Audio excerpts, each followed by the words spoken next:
Assalamualaikum warahmatullahi wabarakatuh.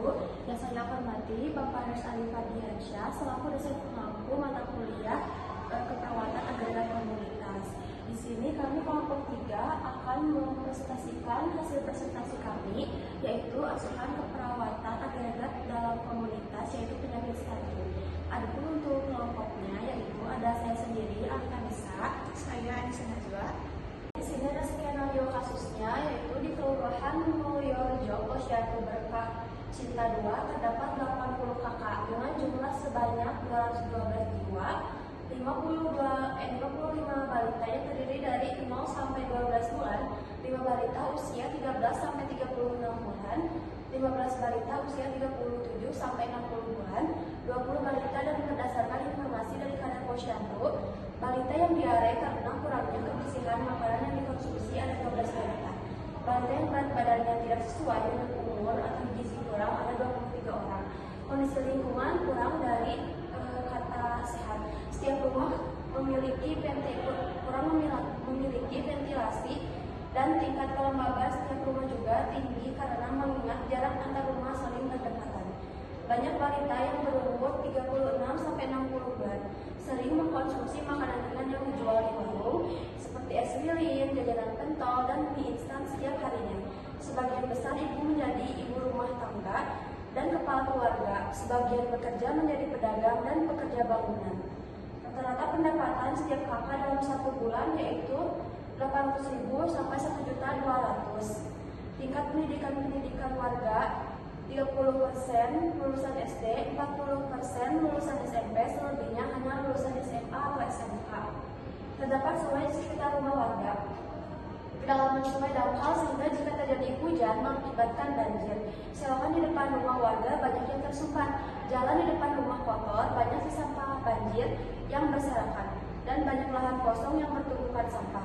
Keamanan ini di wilayah cukup aman karena aman tidak ada kasus penculikan balita ataupun pencurian barang berharga.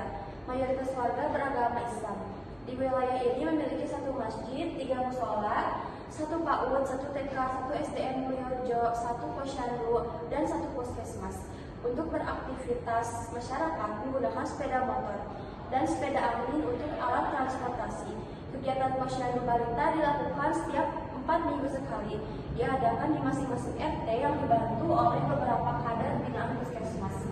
Kegiatan yang dilakukan biasanya pengukuran antropometri dan kebutuhan gizi anak, pemberian nutrisi yang tepat untuk balita, serta penjelasan tentang penyakit yang sering menyerang balita. Tetapi setiap dilakukan kegiatan posyandu, partisipasi warga sekitar masih sangat kurang karena kepercayaan warga di sekitar apabila anaknya sakit lebih memilih berobat ke dukun pijat dibandingkan ke puskesmas, karena mereka masih menganggap penyakit yang diderita menandakan proses pertumbuhan yang mereka anggap masih wajar. Biasanya ibu-ibu mengajak anaknya naik mobil aneka warna yang diputarkan lagu-lagu anak untuk berkeliling di sekitar kampung dengan biaya Rp5.000 untuk 1 kali putaran. Serta setiap minggu pagi, ibu yang memiliki balita sering membawa balitanya jalan-jalan di Danau Kampus Universitas Airlangga. Baik, di sini ada asuhan keperawatan agregat dalam komunitas. Yang pertama ada pengkajian. Untuk lokasi pengkajiannya di Kelurahan Mulyorejo, tanggal pengkajian 26 Agustus 2025 disusun oleh kelompok 3. Yang pertama ada data inti. Ada sejarahnya. Daerah Mulyorejo dahulu adalah persawahan luas yang dikelola oleh perusahaan swasta lalu bangkrut dan dijadikan perkampungan. Luas wilayahnya 1.200 meter persegi.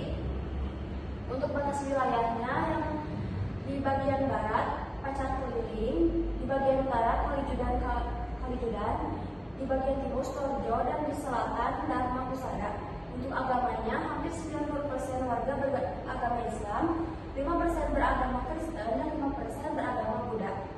Untuk kepercayaannya, warga sering membawa balita mereka yang sakit seperti batuk, demam, konstipasi, dan diare ke dukun pijat untuk anak-anak.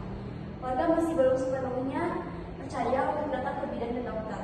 Mereka menganggap sakit yang diderita balita mereka menandakan proses pertumbuhan yang dialami balita, dan merupakan pertumbuhan yang dialami balita merupakan hal yang wajar. Lalu ada balita PGM atau bawah garis merah, terdapat 23 memiliki BB rendah maupun gizi buruk. Untuk masalah kesehatannya, dari 55 balita, 41,8% balita mengalami gizi buruk atau kurang dikarenakan orang tua kurang memperhatikan kebutuhan gizi balita. Sebesar 21,8% balita mengalami diare karena mengkonsumsi makanan yang kurang bersih. Hal ini dikarenakan kurangnya pengetahuan orang tua terhadap kesehatan balita. Yang kedua ada data subsistem. Yang pertama adalah lingkungan fisik. Kondisi lingkungan kurang dan tata sehat. Setiap rumah kurang memiliki ventilasi dan tingkat kelembapan setiap rumah. Setiap rumah juga tinggi karena mengingat jarak antar rumah saling berdekatan. Yang kedua, terdapat sungai di sekitar rumah warga. Kedalaman sungai dangkal sehingga jika terjadi hujan mengakibatkan banjir. Selokan di depan rumah warga banyak yang tersumbat. Jalan di depan rumah kotor, banyak sisa sampah banjir yang berserakan. Apabila terdapat lahan kosong, banyak sampah bertumpukan. Lalu yang ketiga ada lingkungan terbuka. Mayoritas tidak memiliki halaman rumah yang luas. Dan yang keempat, kebiasaan. Balita yang berumur 36 sampai 60 bulan sering mengkonsumsi makanan ringan atau snack, jajanan pentol, es lilin, dan mie instan. Lalu untuk pelayanan kesehatan dan sosialnya, yang pertama, pusat pelayanan terdapat 1 posyandu dan 1 puskesmas. Kegiatan posyandu balita dilakukan setiap 4 minggu sekali. Diadakan di masing-masing RT yang dibantu oleh beberapa kader binaan puskesmas. Adanya sakit lebih memilih berobat pendukung pijat dibandingkan ke puskesmas karena mereka masih menganggap penyakit yang diderita menandakan proses pertumbuhan yang mereka anggap masih wajar. Yang kedua, tempat belanja. Tempat belanjanya dipasang tradisional dan minimarket. Untuk tempat ibadahnya ada 1 masjid dan 3 mushola. Lalu untuk ekonominya, berdasarkan hasil wawancara, penghasilan rata-rata kepala keluarga per bulan itu 800.000 sampai 1.200.000. Sebagian besar bapak-bapak bekerja sebagai pedagang dan pekerja bangunan. Mayoritas ibu-ibu tidak bekerja. Lalu untuk keamanan dan transportasi, yang pertama, transportasi, ibu mengantarkan balita ke posyandu dengan jalan kaki, sedangkan untuk beraktivitas biasanya menggunakan sepeda motor. Yang kedua, keamanan di wilayah ini tidak ada masalah karena jarang dijumpai kasus penculikan atau pencurian barang berharga. Yang ketiga, berdasarkan hasil wawancara dengan ibu-ibu balita mengatakan bahwa mencuci piring dan botol susu dengan air sumur, sedangkan jarak dengan septic tank tidak lebih dari 3 meter. Untuk pemerintahan dan politiknya, Kampung Mulia Rejo memiliki lurah sebagai pimpinan yang dibantu beberapa warga yang menjadi perwakilan dalam sistem pemerintahan kelurahan. Untuk komunikasinya, komunikasi antar warga dengan pihak penyelenggara fasilitas kesehatan menggunakan surat edaran yang dibagikan oleh Ibu RT. Beberapa ibu mencari informasi secara mandiri melalui media sosial, namun tidak membagikan informasi kesehatan balita pada warga sekitar. Ketika terjadi bencana seperti banjir dan kebakaran, warga mendapat komando dari balai RT atau RW masing-masing melalui kentongan yang dipukul berkali-kali. Untuk pendidikannya, tingkat pendidikan warga 30% lulusan SD, 40% lulusan SMP, selebihnya lulusan SMA atau SMK. Yang ketiga adalah persepsi. Yang pertama, persepsi masyarakat dan keluarga terhadap suatu penyakit pada balita masih acuh. Mungkin dipengaruhi rendahnya tingkat pendidikan masyarakat ataupun kurangnya pengetahuan mengenai suatu penyakit. Yang kedua, menurut perawat puskesmas Kelurahan Mulia Rejo, tingkat partisipasi masyarakat terhadap kesehatan balita masih perlu ditingkatkan kembali dan masih sangat perlu mendapatkan edukasi serta pelatihan untuk orang tua balita. Di sini ada datanya, terbagi dari data dan masalah. Yang pertama ada hasil observasi. Balita sering mengkonsumsi makanan ringan yang kurang sehat, kondisi lingkungan kurang mendukung sehat, dan gizi kurang pada beberapa balita. Untuk hasil wawancaranya, petugas posyandu mengatakan ada 12 balita mengalami diare dan 23 balita mengalami gizi kurang. Beberapa warga lebih mencari pengobatan tradisional dan dukun pijat daripada puskesmas. Kurangnya partisipasi warga terhadap kegiatan posyandu. Untuk hasil angketnya, pendapatan rata-rata PKK adalah 800.000 sampai 1.200.000 per bulan. Tingkat pendidikan orang tua 30% lulusan SD, 40% lulusan SMP, dan sisanya lulusan SMA atau SMK. Dari 55 balita, 41,8% balita mengalami gizi buruk atau kurang. Dikarenakan orang tua kurang memperhatikan kebutuhan gizi balita. Sebesar 21,8% diare karena mengkonsumsi makanan-makanan yang kurang bersih. Hal ini dikarenakan kurangnya pengetahuan orang tua terhadap kesehatan balita. Untuk masalahnya yaitu perilaku kesehatan cenderung beresiko. Lalu di sini ada scoring prioritas diagnosa keperawatan komunitas. Dengan diagnosa keperawatan komunitas yaitu perilaku kesehatan cenderung beresiko. Untuk detailnya di sini ada 49, untuk prioritasnya ada 1. Keterangan lugatnya yang pertama sangat rendah, yang kedua rendah, yang ketiga cukup, yang keempat tinggi, dan yang kelima sangat tinggi. Lalu di sini untuk yang A-nya sama sesuai dengan peranan perawat komunitas, yang B beresiko terjadi, yang C risiko keparahan, yang D potensial untuk PNS, yang E minat masyarakat, yang F kemungkinan diatasi, yang G sesuai dengan program pemerintah, yang H tempat, yang I waktu, yang J dana, yang K fasilitas kesehatan, dan yang L sumber daya. Untuk diagnosa perawatannya yaitu perilaku kesehatan cenderung beresiko dengan kode D0099. Di sini ada perencanaannya. Untuk perencanaannya yang pertama diagnosanya perilaku kesehatan cenderung beresiko SBKI D0099. Untuk kategorinya penyuluhan dan pembelajaran. Untuk definisi atau kondisi klinis terkait atau KTP, hambatan kemampuan dalam mengubah gaya hidup atau perilaku untuk memperbaiki status kesehatan. Untuk KTP yang pertama, kondisi baru terdiagnosis penyakit, yang kedua kondisi perubahan gaya hidup baru akibat penyakit tumor otak, yang ketiga tumor otak, yang ketiga penyalahgunaan zat, yang keempat gangguan kepribadian yang psikotik, dan yang terakhir depresi atau psikosis pasca persalinan. Lalu untuk penyebabnya, yang pertama kurang terpapar informasi, yang kedua ketidakadekuatan hubungan sosial, yang ketiga self aktivisasi yang rendah, status sosioekonomi rendah, lalu respon berlebihan sikap negatif terhadap pelayanan kesehatan. Lalu kesehatan pemilihan gaya hidup yang tidak sehat, misalnya merokok dan konsumsi alkohol. Untuk gejala dan tanda mayornya, DSO tidak tersedia. Untuk DOD yang pertama menunjukkan penolakan terhadap perubahan status, yang kedua kesehatan gagal melakukan tindakan pencegahan masalah, yang ketiga kesehatan menunjukkan upaya peningkatan status kesehatan yang minimal.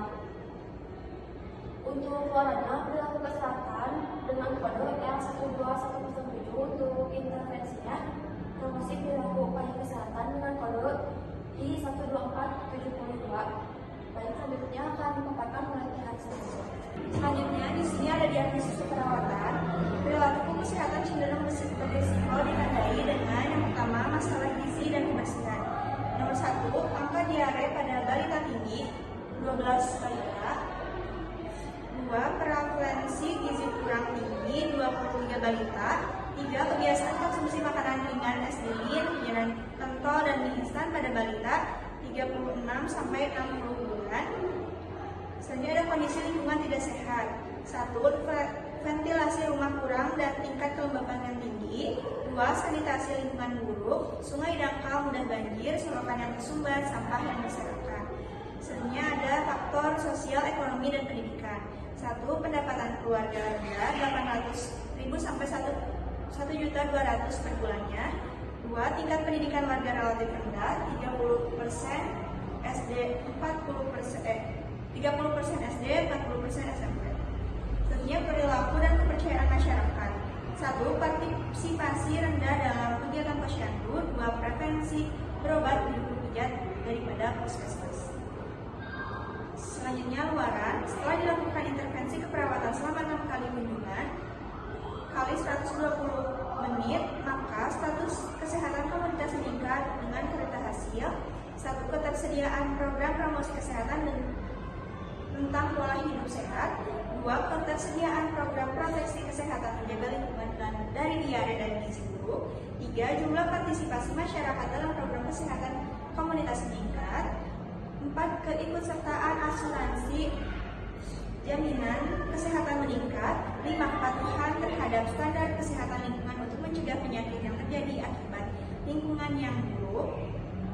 6, ketersediaan sistem surveillance stunting atau gizi buruk. 7, pemantauan standar kesehatan komunitas meningkat. 8, angka mortalitas mortalitas akibat stunting atau gizi buruk menurun, 9 angka morbiditas stunting atau gizi buruk menurun, 10 prevalensi penyakit akibat pola hidup tidak baik stunting dan diare menurun. Selanjutnya intervensi. 1. Ada edukasi, promosi perilaku kesehatan, identifikasi perilaku upaya kesehatan yang ada ditingkatkan untuk mencegah penyakit akibat dari lingkungan yang buruk. Selanjutnya orientasi pelayanan kesehatan yang dimanfaatkan, anjurkan melakukan perilaku hidup bersih dan sehat, kampanyekan hidup sehat dengan menjaga lingkungan sekitar. Selanjutnya, proses kelompok, fasilitasi struktur organisasi untuk meningkatkan kemampuan berkomunikasi dan bernegosiasi dalam pencegahan penyakit dengan menjaga lingkungan dengan pencegahan stunting. Selanjutnya, kembangkan strategi dalam manajemen konflik, bersatukan anggota masyarakat dengan cita-cita komunitas yang sama, bangun komitmen antar anggota masyarakat, kembangkan mekanisme keterlibatan tatanan lokal, regional, bahkan nasional terkait pentingnya menjaga lingkungan untuk pencegahan stunting. Selanjutnya yang ketiga itu ada kemitraan, identifikasi potensi atau aset dalam masyarakat terkait dengan stunting, identifikasi kekuatan dan partner dalam pengembangan kesehatan, berikanlah kesempatan setiap anggota masyarakat untuk berpartisipasi sesuai aset yang dimiliki. Selanjutnya ada pemberdayaan masyarakat. Identifikasi masalah akibat stunting, libatkan anggota masyarakat untuk meningkatkan kesadaran terhadap pentingnya menjaga lingkungan untuk mencegah penyakit stunting. Libatkan masyarakat dalam musyawarah untuk mengidentifikasi isu masalah kesehatan lingkungan dan mengembangkan rencana kerja. Libatkan masyarakat dalam perencanaan dan implementasi serta revisinya. Libatkan anggota masyarakat dalam mengembangkan jaringan kesehatan. Pertahankan komunikasi yang terbuka dengan anggota masyarakat dan pihak-pihak yang terkait. Perkuat komunikasi antar individu dan kelompok untuk bermusyawarah terkait daya tarik yang sama. Selanjutnya yang kelima ada intervensi profesional keperawatan. Yang pertama, penyuluhan atau pendidikan dengan pentingnya menjaga lingkungan dalam mencegah penyakit stunting. Selanjutnya, lakukan screening kesehatan secara rutin, rehabilitas pada pasien balita dengan stunting. Selanjutnya ada plan of action.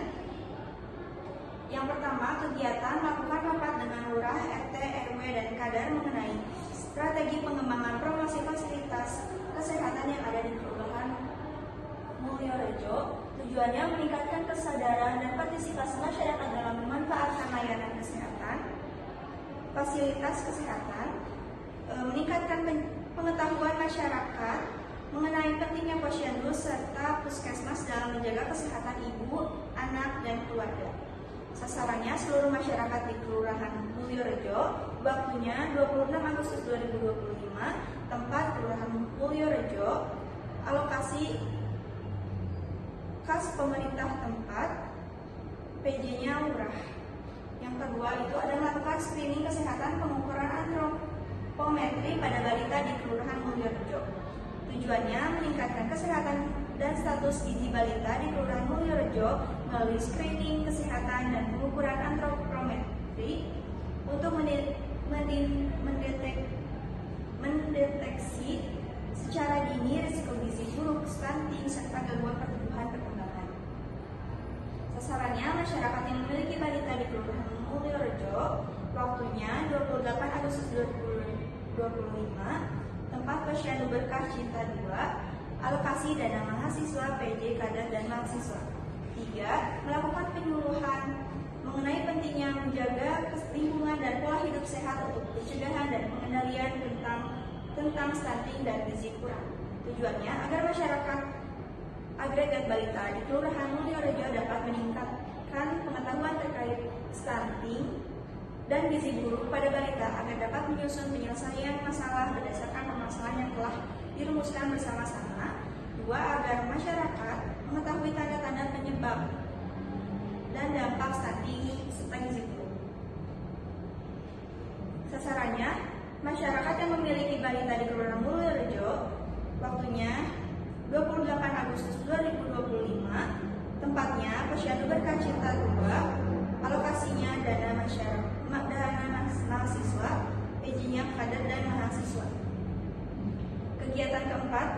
edukasi mengenai pentingnya menjaga pola makan dan mengurangi makanan yang tidak bergizi. Tujuannya untuk meningkatkan pengetahuan masyarakat mengenai pentingnya pola makan dan mengurangi makanan yang tidak bergizi. Sasarannya itu masyarakat yang memiliki balita di Kelurahan Wonorejo, waktunya 28 Agustus 2025, tempatnya Posyandu Berkah Cinta 2, dan alokasinya dana mahasiswa, PJ-nya kader dan mahasiswa.